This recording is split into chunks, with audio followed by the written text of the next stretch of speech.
La conception. Pourquoi est-il si difficile d'apprendre certaines choses et pourquoi certains apprentissages sont-ils réversibles? Pourquoi au contraire suffit-il d'entendre une seule fois un mot ou une explication pour les conserver à jamais? Tout cela dépend avant tout de nos conceptions.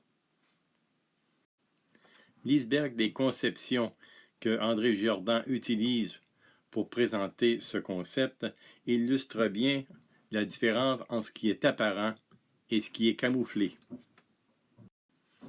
Ce qui est apparent est issu de l'environnement culturel, philosophique et politique, de l'environnement affectif et familial, de l'environnement naturel et géographique, de l'environnement religieux ou mystique, ou de l'environnement socio-économique et professionnel. Ces environnements sont à la base, chez l'individu, de ses attitudes, de ses démarches, de ses connaissances, de ses a priori, de ses croyances et de ses gestes.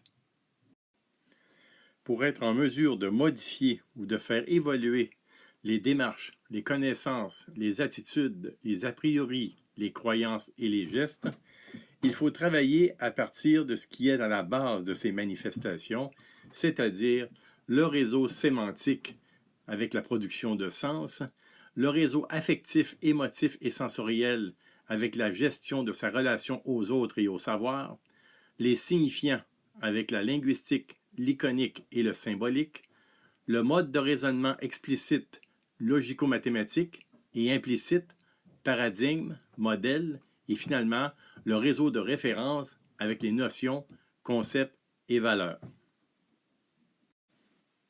L'iceberg des conceptions de Giordin représente bien ce sur quoi il faut travailler pour faire apprendre à l'apprenant, c'est-à-dire le faire changer.